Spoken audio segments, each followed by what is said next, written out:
going on, guys? In this video, we aren't going to be working on the Meth 350Z. We are actually going to be pulling the motor out of my 1999 Chevy Corvette.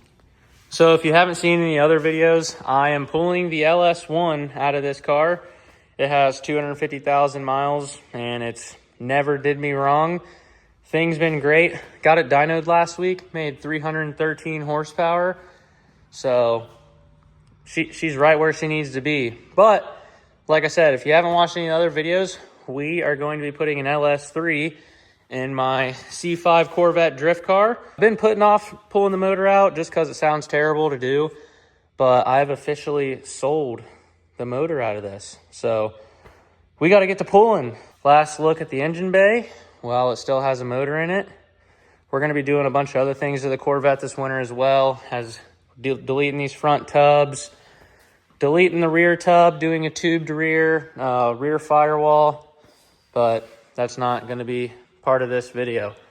All right, so got the radiator all drained and taken out, got the power steering cooler disconnected, got the belt off, the alternator off. I'm just working on disconnecting stuff. This is it's not my first time working on the Corvette, but it's really my first time working in the engine bay at all. I've never, in the 2 years that I've owned this car, the only things I've had to do to this thing is change the alternator and change the starter. And then the last event, I broke a steering rack, so that steering rack's new, but it's now junk. Other than that, the only other thing that I've done to this car is I put a clutch in it and replaced the torque tube, because when I got the car, it had a bad torque tube, and I just did the clutch because I had to take the torque tube out, so why not? But yeah, I've literally never had to work on this car, so this is my first time fucking with anything in the engine bay. Also, another thing, I am deleting this big bitch. This thing is big and dumb as hell, and as you can see, it blocks the whole fucking power steering pump and everything. Makes it a bitch to get in. One, it's heavy as shit, so I should save some decent weight by deleting that. PBM makes an ABS delete plate, so I'm 100% getting rid of that big ugly thing this winter.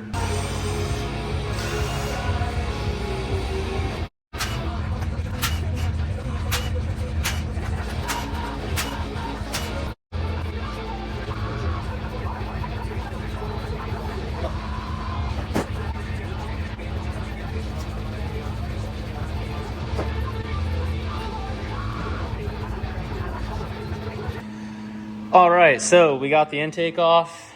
Wasn't bad. I've never even worked on LS's before, to be honest. But when I tell you, old girl is crusty, but trusty. I'm telling you, this thing is crusty as fuck. It's so bad. She needs a good cleanup. Luckily, the buyer, I think he said that he wants to put a cam and slap some rings and refresh. I told him this thing's gonna need a really good reseal. Like, oh my God. Okay, so we got our lift plate on, and next step, I think I'm just gonna go ahead and undo all these brake lines, because that thing's just gonna be out in the fucking way. I mean, I'm gonna have to drop the front subframe a metric fuck ton to get it to clear.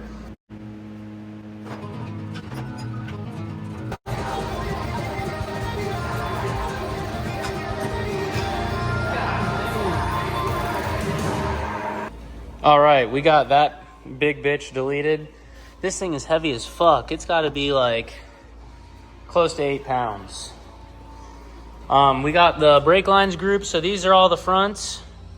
This one with the bigger line is the feed, and then obviously the rear feed is the one with the handbrake line.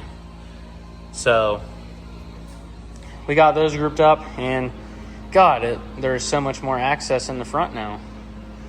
That'll be great for pulling the motor. Next, I'm gonna get the car jacked up, get the headers pulled off, and then honestly, I'll probably call it a night there. And then we gotta take off the torque tube heat shield and all that, and try to get the bell housing bolts off. So, yeah.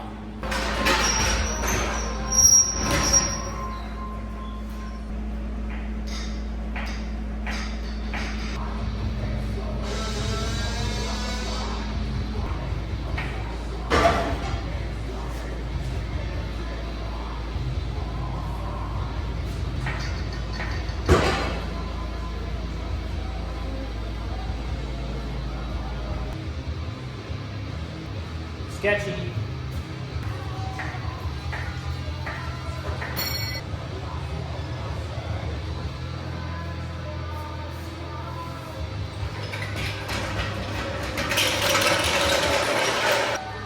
Got all kinds of water coming out of the water pump, so gonna clean up the ground and then we can start getting the exhaust off of this thing. By the way, if you don't have the 6-ton jack stands, you're really fucking up, because I mean, these things are crazy. It is crazy how much room is under here. God damn, this fucking X-pipe was a literal bitch to get off, but it's off. See how fucked it is and how ground down it is. I'm gonna probably get a new exhaust to this thing. It'd be sick if I could get one of those 841 systems, but those fuckers are expensive, so who knows. But that was literally terrible. I literally had to beat the fuck out of that thing to get off. The headers are even more ground down and fucked up. So now we just gotta unbolt the headers from the top and then pull them out. I'm not really sure what kind of fucking Chinesium shit ass headers they put on this thing. One of the previous owners did it, but getting the driver's side header was fucking terrible. I mean, you can see they ground down the steering shaft. I even loosened it, took all the spark plugs out. I had to jack the car up even higher than it already is. And after fucking with it for like an hour and a half, that stupid bitch finally came out. That was terrible. 100% not putting these pieces of shits back on this car. And this one's fucked anyways. The other one's fucked too. I'll show you once I get it out of the car. The other one only takes like 5 minutes to pull out. I've had the other one out before. I couldn't remember if I ever pulled this one out before. 100% definitely have never pulled that piece of shit out of the car. And you can see where they hammered it up here to clear the steering shaft. Junk.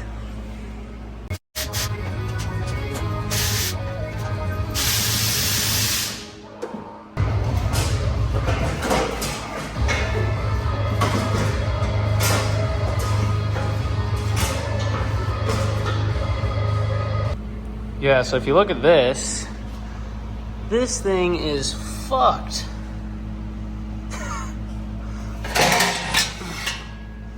But bro, your car's not even low. My ass. That fucker, that thing is fucked. Okay, so it honestly doesn't look like we have too much left to do. I know I gotta unhook the starter. There's a couple other random sensors over there. Haven't really looked over here, but there might be a couple sensors down here that I have to undo. And then I think we just gotta get the bell housing bolts, loosen the motor mounts, drop the subframe, and we should start being able to yank this thing. But it's like 11 o'clock and I'm just not doing that tonight. I'm literally black head to toe. So I'm gonna call it a night on this one.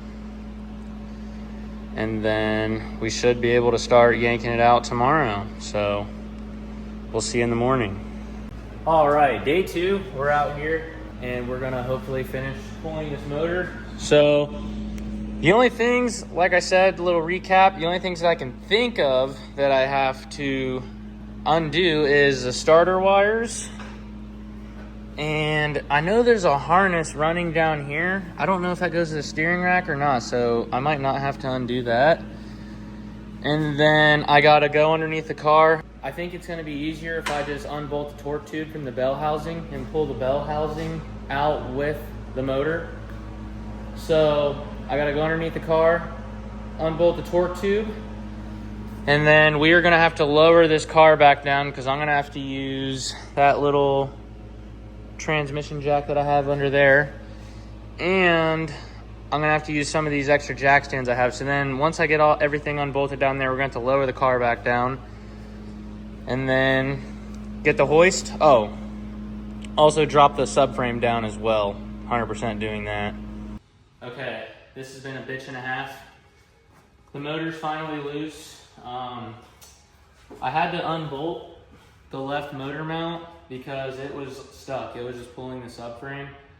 So I unbolted that from the motor, and as soon as I did that, it came free. This setup here is a bitch. I'm using a Miata seat belt, sketchy, to pull the motor because this is as extended out as it can, and it just wouldn't reach. So I had to use a seat belt. I don't have any chains. I was gonna try to pull it from over here, but it wasn't reaching either. So then I pulled the fender off.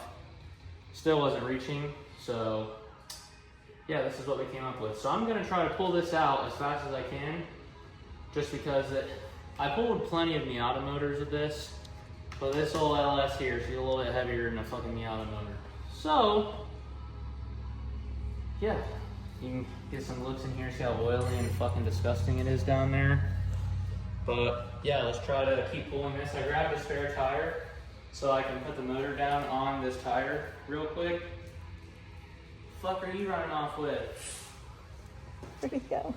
Over here, little shit. Steve. What do you mean? Oh, a zip tie. You guys can have that. Alright.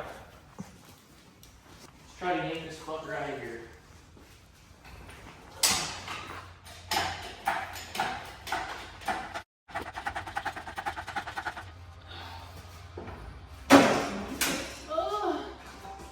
Barely more.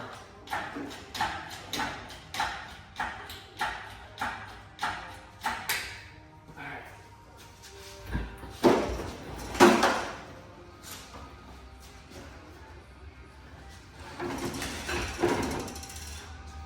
Alright, she's officially out of the fucking car. Let's try to set this down on this tire.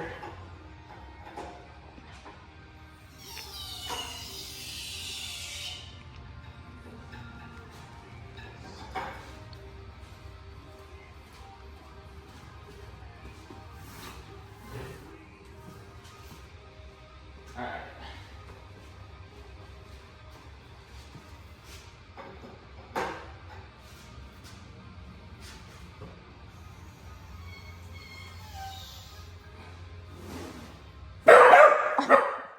Oh, shut up.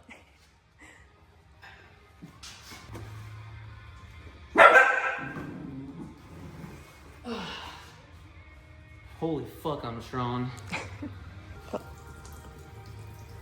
No. It's just water. Okay. Oh my god. There might be minimal pulling in there. Steve doesn't need any help. I have an engine stand, but the seat belt was just really sketching me out. So I'm just gonna rehook the chain to right here so we can put it on the stand over there. Seat belt wasn't sketchy for Miata motors. Seatbelt sketchy for LS motor. When I do the LS3 going in here, that bitch is really expensive, so I'm just not going to be putting it in with a seatbelt. But old LS1, worst case scenario, it's got to refund the buyer his money. But we're good. It came out, no casualties. Fucking sick.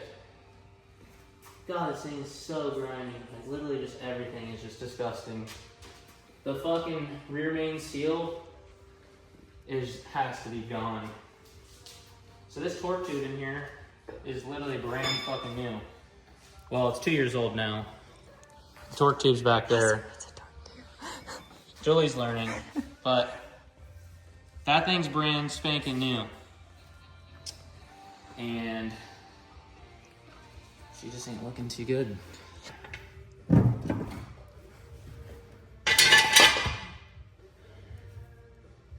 Ugh. Hopefully I didn't fuck up these fuel lines. I didn't realize when it fell, it landed on the fuel lines. Oh well. I guess we'll find out.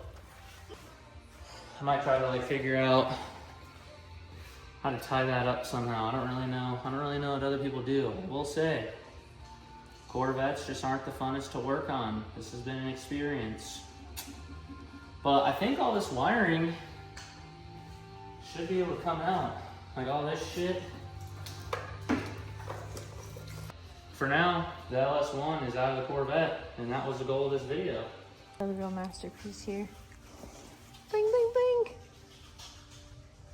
It's fancy as hell. All right, so another look while everything's all cleaned up, subframe's back in. You can just see how dirty everything is. This motor mount's completely split. Probably gonna get some new OEM motor mounts. The amount of grime on everything is crazy. I actually cleaned the subframe up pretty well when I did the steering rack, and the steering rack exploded, so that's why there is fluid everywhere and stuff. But, I mean, you can even see back there, rear main seal was pissing for a while. Here's the bell housings. Everything is just gross. And here's the clutch that's been in the car for the last 2 years. It would slip occasionally, so she's definitely gotten some heat in her. It's another thing I'm not really sure about. I don't really know what clutch I want to put in this car. 1, clutches are expensive. 2, I know in my Miatas, when I had aggressive 6-puck clutches, when it was stock, before it was even turbo, it would destroy the transmissions. With that, my car made 313 horsepower with that motor in it. It's now gonna make at least 500. So that's a lot of gains, and the transmission and diff in this thing have 250,000 miles. I'm assuming it's never been changed. So I don't wanna put a too aggressive clutch in it, because then I think it's gonna kill the trans and the diff. So I'm not really sure. If anybody has any clutch suggestions, let me know. And then I didn't get the motor on the stand yet. I need to go get some longer bolts from the hardware store. Sounds like a tomorrow thing. But here's another look at the LS1. Look at all that crust.